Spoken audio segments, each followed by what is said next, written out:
Me emrin e Zotit Mëshiruesit, Mëshirbërësit, festa Kurban Bajramit është një përcjellje ngjarjesh dhe historisë të cilat kanë zanafillin që në kohën e profetit Ibrahim, paqja e Zotit qoftë mbi të. Është ajo sakrificë që i erdhi si urdhër hyjnor nga Zoti për të sakrifikuar birin e tij të vetëm, dhe më pas u kompensua me një dash, me një kafshë e cila tregonte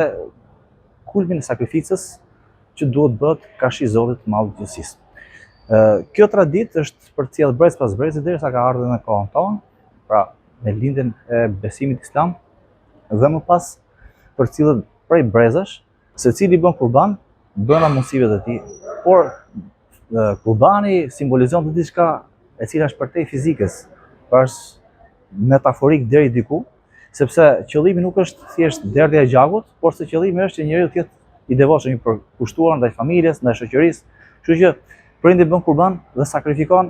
me të gjitha mundësitë për të rritur një fëmijë i cili do të jetë krenaria e tij në këtë jetë, por dhe krenari përpara gjithë shoqërisë. Gjithë secili prej nesh sakrifikon vetën e tij për dhuruar më të mirë që mundet për t'i ofruar shoqërisë.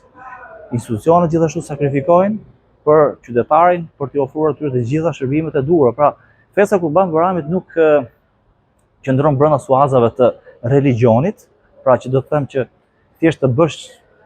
një kurban, një kafshë dhe këtu mbyllet e gjithë sakrifica, por se sakrifica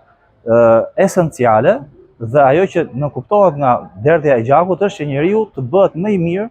në anë të kësaj devotshmërie që tregon kur bën sakrificë karshi Zotit të Madh. Gjatë kësaj feste,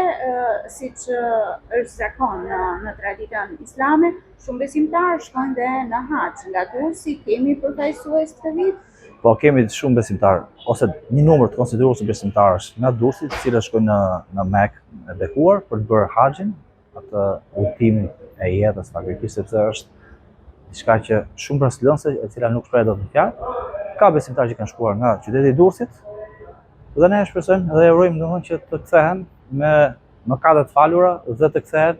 më njerëzor, më të përkushtuar siç ishin kur shkuan dhe nisën udhëtimin e tyre. Një urim që keni për besimtarët dhe njëkohësisht dhe një njoftim për ta kur duhet paraqiten pranë ambientit të xhamisë për të kryer faljen e Kurban Bayramit. Atëherë falja e Kurban Bayramit bëhet në orën 6:15 minuta